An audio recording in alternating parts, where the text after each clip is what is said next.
Hello everyone, welcome to my channel.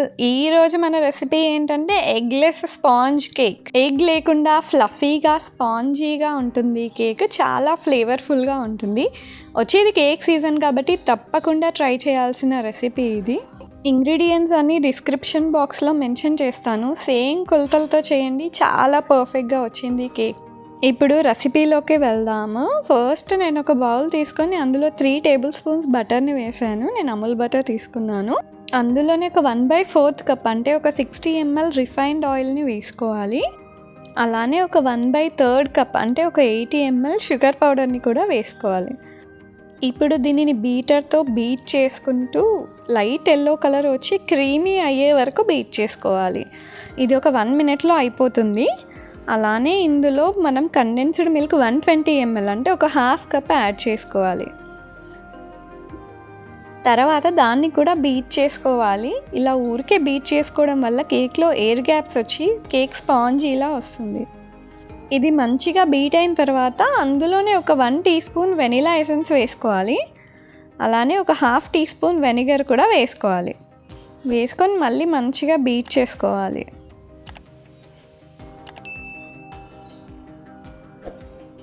అలానే ఒక cup milk తీసుకోవాలి, ఒక 250 ml. ఈ మిల్క్ రూమ్ టెంపరేచర్లో ఉండాలి, చల్లటివి వాడకూడదు. ఇందులో వాడే కండెన్స్డ్ మిల్క్ అయినా కూడా బటర్ అయినా కూడా రూమ్ టెంపరేచర్లోనే ఉండాలి. తర్వాత ఈ మిల్క్ కూడా యాడ్ చేసేసుకొని బీట్ చేసుకోవాలి. అలానే అయిపోయిన తర్వాత ఈ వెట్ ఇంగ్రీడియంట్స్ అన్నీ పక్కన పెట్టేసి ఒక బౌల్ తీసుకొని ఒక కప్ అంటే ఒక 200 grams మైదా తీసుకోవాలి. ఈ మైదాని ఒక జల్లెడలో వేసుకోవాలి. అలానే ఇందులో ఒక table spoon cornflour, 1/2 table spoon baking powder, అలానే 1/2 టీ స్పూన్ బేకింగ్ సోడా కూడా వేసుకోవాలి. వేసుకొని వీటన్నిటిని జల్లించుకోవాలి. కేక్ ఇలా జల్లించడం చాలా ఇంపార్టెంట్.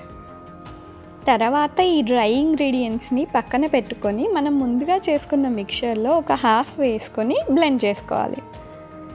మంచిగా బ్లెండ్ అయిన తర్వాత మిగతా 1/2 కూడా వేసుకొని మంచిగా బ్లెండ్ చేసుకోవాలి. ఈ ప్రాసెస్ని ఒక 3-4 minutes మంచి క్రీమీ టెక్స్చర్ వచ్చే వరకు హై స్పీడ్లో బ్లెండ్ చేసుకోవాలి. ఈ క్రిస్మస్కి కానీ న్యూ ఇయర్కి కానీ మీ ఇంట్లో వాళ్ళకి కేక్ చేసి పెట్టండి, చాలా బాగా నచ్చుతుంది. ఒకవేళ బీటర్ లేకపోతే విస్కర్తో కూడా మనం మంచిగా మిక్స్ చేసుకోవచ్చు, కాకపోతే కొంచెం టైం పడుతుంది అంతే. చూడండి, మన పర్ఫెక్ట్ కేక్ మిక్చర్ రెడీ అయిపోయింది. తర్వాత నేను ఒక కేక్ టిన్ తీసుకున్నాను. దానికి ఇలా బటర్ని అప్లై చేశాను కంప్లీట్గా. బటర్ పేపర్ ఉంటే బటర్ పేపర్ని కూడా యాడ్ చేసుకోవచ్చు. నేను అవైలబుల్గా లేదని బటర్ అప్లై చేశాను.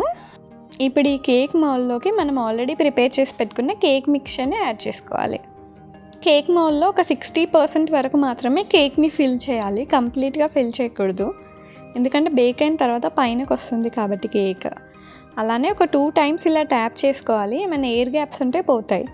తర్వాత నేను ప్రీ హీటెడ్ అవెన్లో 180 degrees సెంటీగ్రేడ్లో ఒక 25 minutes బేక్ చేస్తే కేక్ రెడీ అయిపోయింది. చూడండి ఎంత పర్ఫెక్ట్గా వచ్చిందో కేక్.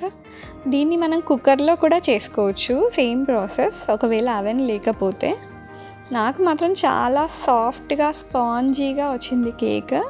కుక్కర్లో చేసినట్టయితే కుక్కర్ని వేడి చేసి కింద ఒక స్టాండ్ పెట్టి ఒక 40 minutes కుక్ చేసుకోవాలి, అప్పుడు కేక్ రెడీ అయిపోతుంది.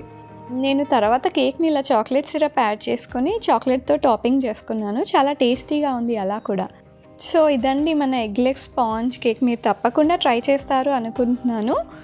మీకు ఈ వీడియో నచ్చింది అనుకుంటున్నాను. నచ్చితే లైక్ చేయండి, అలానే మీకు తెలిసిన వాళ్ళకు షేర్ చేయండి. సబ్స్క్రైబ్ చేసుకోవడం మర్చిపోకండి. Thank you.